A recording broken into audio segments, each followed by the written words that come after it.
Thanks, Nina. Thanks to COASIT also for the opportunity to present.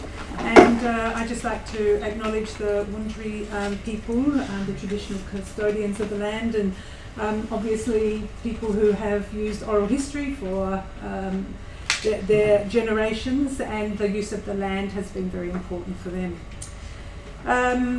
Before I begin, I just want to acknowledge some links with papers that I've attended today. Of course, Rita's keynote and her focus on place and meaning and the sense of identity and belonging, and Ilaria's paper that I went to on Italian gardens and that sense of placemaking and belonging, and Tony and Angela's paper on the San Giorgese, who are contemporaneous with the people that I'm going to talk about today.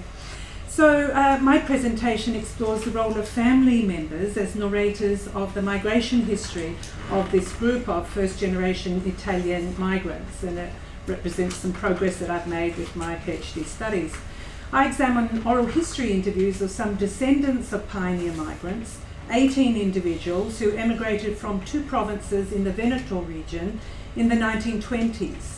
They settled on the western fringes of Adelaide, establishing themselves within 8 years as market gardeners in a small area dotted with farms and small market gardens. And Tony, of course, knows this area well, comes from there. I explore concepts of place, identity, and the authority of narrators in 2 generations who participate in oral history interviews and produce historical knowledge of family migration and settlement between the wars. I refer to the term active transnational agents used by Loretta Baldassar et al. To describe the role of the 1.5 generation, those people who arrived as children with their parents, and the 2nd generation, who are what Portelli calls history tellers. These people carry a migration history of their family and community in both Italy and Australia. I'll also discuss the creation of a website as a transnational resource to connect families and transmit knowledge of the settlement of an Italian community in Adelaide over 2 generations. You'll hear me use the word pioneer to describe the Veneto market gardeners, and I know that they, that's my term. My research examines a little studied cohort that comprises one of many Italian diasporae in Australia. The cohort belongs to the 2nd wave of Italians who migrated to Australia between 1900 and 1939, and whose familial and domestic circumstances are not widely researched. The data for my study have been gathered through oral history interviews with 46 narrators. 4 are in dialect, recorded over a decade. The majority are 2nd generation family members of those pioneer migrants who emigrated from the provinces of Treviso and Vicenza between 1926 and 1928. I've supplemented my methodology of using oral history, theory and practice, and the interviews with other historical sources, including documents in the National Archives, government records and newspapers. In one of my final slides, I'll show you the key resources I've used for this paper. But today I focus on 2 main groups. The first is a set of 9 in the 1.5 generation. They arrived as children with their mothers in the 1930s, joining their fathers, husbands in a family reunion sequence. The second group, 26 2nd generation family members, represent approximately 56% of the narrators. Of the first 9, 5 are women, and of the 26 2nd generation, 14 are women. All were born in Adelaide over a span of more than 2 decades. The eldest narrator was born in 1927, the year that most of the men arrived, a year after her parents arrived, and the youngest was born in 1953, the son of a pioneer who had arrived in 1927. 2 2nd generation narrators live in the province of Treviso, children of the pioneer market gardeners, and their families returned to Italy in the late 1960s. I interviewed these 2 in their homes in Italy last year. The 35 narrators in the 2 generations provide insights into and evidence of the transnational migration of a community who strongly identifies as Veneto.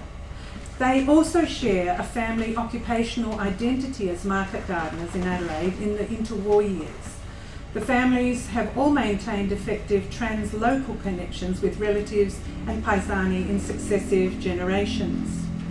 The role of narrator, not as witness but as history teller, is captured in the words of Frankie Ballestrin when he was asked about his father's early years in Australia. I offer 5 emerging and linked themes, which I'm not supposed to go to yet, or am I? Yes, I am. These include maintaining communication, use of language, the concept of place, and visits to Italy. A 5th theme is really developing for me about the enabling technologies for transnational connections, and I'm obviously going to be building and developing these as I continue my research. All the narrators reflect the ongoing desire to maintain communication with relatives in the Veneto, which began with exchanges of letters in the first generation. During World War II, families in Adelaide wanted to sustain relationships with relatives, and some narrators recall the limits to communication and access to information about the war in Italy. One woman remembers her father listening to a wireless to learn what might have been happening to his family in the Veneto during the war, and I'll just play what Lena has to say here. Was the wireless important to your dad? Yes, he'd listen to the news in English, of course, never miss that, and then he'd also listen on the shortwave, and he'd listen to the Italian news in the early in the morning or during the night, I forget now. Yes, he was very interested in politics. Well, I think it's only natural. I mean, they came from Italy. I think that you never forget your homeland, do you? But we didn't hear from them for years. There was no communication. I think that's probably why my father wanted to listen to the news, to see what was going on over there with his family, because he had brothers and sisters there. My mother didn't. Listening to news about the war could be dangerous for Italians in Australia at that time. Lena's father was investigated by the Australian Secret Service after neighbours reported him listening late into the night, behaviour that put him under suspicion. So maintaining communication with family in Italy has been a really significant factor in these narrators' lives. The theme of maintaining language is evident across all interviews. Some of the older generation, second generation narrators recalled a Veneto man who spoke Italian as well as dialect. And he taught a group of children Italian in the 1940s. One of the 1.5 generation who had arrived with his mother in the early 1930s attended an Italian school in the city of Adelaide, described by police as a questionable fascist initiative. 50 years later, he read this note about his enrolment in the ASIO file. The use of dialect remains significant for the majority of narrators, and in interviews many use words or phrases in the Veneto dialect, especially in discussion about food customs and traditions, or when they describe relationships like Santoli, godparents, zii and paesani. The 1.5 generation recall the challenges of not speaking English when they first went to school in Adelaide during the 1930s. The majority of the second generation grew up speaking dialect and learned English when they went to school. However, one anomaly is in a large family where one of the pioneers married an Irish-Australian woman in 1930. Their children grew up speaking only English because their father didn't want Italian to be in the home. He wanted to become a proficient English speaker. However, his children heard him speak dialect with his paesani at home. The reconstruction of individual and community knowledge of place as translocal is evident in the interviews. Narrators evoke their parents' experience of place, their village of origin in the Veneto, and traditions carried to Australia by the first generation. They also recall the landscape of the market gardeners, the physical location on which the community was established from the 1930s. They also talk about the neighbouring Italian and Anglo Australian market gardeners. They reminisce about their childhood on the farms in the 30s, 40s and 50s, and their own roles and contributions to the family business. Several of the 1.5 generation followed their parents' occupation, however far fewer in the second generation became market gardeners. The landscape of the market gardens in Western Adelaide no longer exists. It's been subsumed by housing developments that began in the 1960s about 20 years before the last of the pioneer Veneto families finished up on the land there. In their interviews, narrators reconstruct the lost geography in their recorded memories of the area as they knew it. The use of family photos, hand-drawn maps, and aerial photographs provided by the local council assist narrators with processes of reconstructing place. Additionally, when narrators speak about place, place becomes synonymous with community. References to the ties that bonded the community with a strong Veneto identity occur throughout the interviews. A woman in the 1.5 generation cohort spoke about meeting and marrying a man from that generation in the late 1940s. She explained the links between the physical location of the farms and the community. Narrators also evoke the experience of place in descriptions of community celebrations for weddings, christenings and confirmations. Families with the largest packing sheds hosted events. One family had a reputation for holding welcome parties in their shed for the young men sponsored by relatives or paesani who were pioneer market gardeners. They arrived in the migration wave after World War II and initially lived and worked with their sponsors on the market gardens. Several second-generation marriages were sparked in the balustrin shed at welcome parties. Both generations reflect the wish to maintain contact through visits to family in Italy. Narrators recall their parents' return visits, the first of which occurred in the early 1950s. Some pioneers did not want to return. However, all of the 1.5 generation report their visits to Italy. One man estimated 12 trips. The significance of children accompanying parents seems to have been an important factor in the extent to which relationships with relatives in Italy are maintained for the second generation and their children. The majority of the second generation has visited Italy at least once. One of the youngest in the second generation, born in 1951, reports 3 trips to her parents' village in the province of Treviso. Her father, from the 1.5 generation, is an example of the active transnational agent using technology of the time to assist communication between families in the market gardeners community and relatives in the Veneto. Prior to leaving Adelaide, he'd recorded messages on a reel-to-reel tape recorder so that families in the Veneto could hear the voices of their children and grandchildren. On the voyage to Italy, he bought a Super 8 movie camera so that he could film the various families in the province of Treviso to show relatives when he came back home. Because I remember taking Dad going over on the ship, bought a movie camera. And what he did, he went round to every family who had children here, or their parents, and took photos of every family.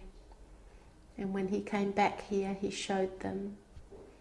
Yes, we've got it, we've got everything. Danny Conchi's got everything, he's got to put it on CD. So, and he's got all the old ones. And we travelled and, found all these people.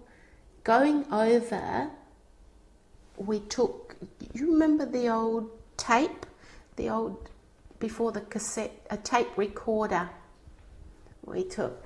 And he called people over to come and send their regards and their love to their mother, so they could hear the voice. I remember going to play the tape, and then Dad would take the film and brought it back here. The Veneto market gardeners established a really stable community in the western suburb of Adelaide from the 1930s, unlike large numbers of Italians described in studies of migration patterns in Australia in the 1920s and 30s. For example, in Price's work, they were stable. The Italian migrant then was characterised as a male sojourner whose imperative to find work resulted in constant mobility. A number of factors influenced the growing stability of the Veneto market garden community, whose pioneer group had included a married couple and baby. That couple were naturalised, the first to be naturalised in 1931. It consolidated through the birth of children, family reunions, the success of market gardens, ability to purchase land, and the new migrations of Veneti after the war. For all but 4 pioneers, migration to Australia was enduring. Historical accounts of migration patterns in the 1920s are limited in the illustration of how Italian migrants sustained transnational links with family and friends. There's scarce information about how families nurtured identity and connection to place and shared their history in relation to their homeland in that wave of migrants. Opportunities to maintain links have changed over the 90 plus years since the emigration of the pioneer market gardeners, when letters took many years of a sea voyage to arrive. The desire for connection has always existed, but today it's more interactive. Transnational connections have expanded for increasing numbers of families who use FaceTime, WhatsApp, Skype and other social media to sustain relationships. As Baldassar et al. Have found, social media reduces reliance on intermittent face-to-face visits and extends the experience of co-presence in family relationships. The internet clearly enables transnational connections and experience of co-presence. The Oral History Project with the Venetor Market Gardeners community led to the creation of a website that provides access to the narratives of the family histories through an archive of oral history interviews and photos. Family members in Adelaide have provided content beyond consenting to oral history interviews by adding details to family biographies and contributing photos. Interviews were recorded in Italy last year, deepening transnational links.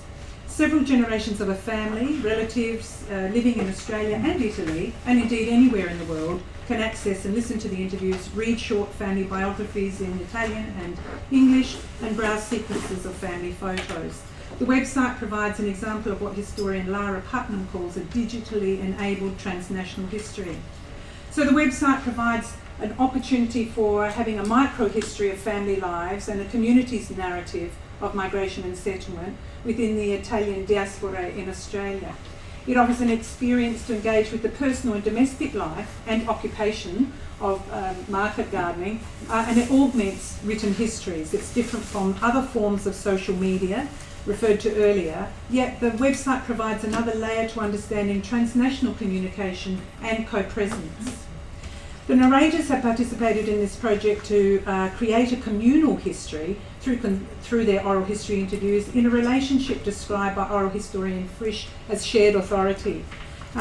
Alessandro Portelli also talks about the idea of co-creation. So these narrators have co-created in this history. Last year I had the opportunity to interview Remo Berno in Italy, one of the second generation family whose people returned in 1969. After the interview, Remo wrote an email which reflects the sense of collaboration, the authority to narrate and preserve the sense of identity, place and the translocal and the significance of community.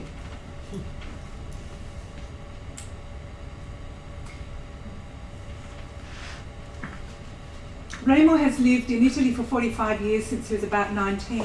His message amplifies the role of the transnational voice, the history teller, the use of oral history, the facilitation of technology, and the capacity for co-presence through the Venetor Market Gardeners website. And just to complete my presentation, there are some key references that I've used. And to show the involvement of women, and that's it.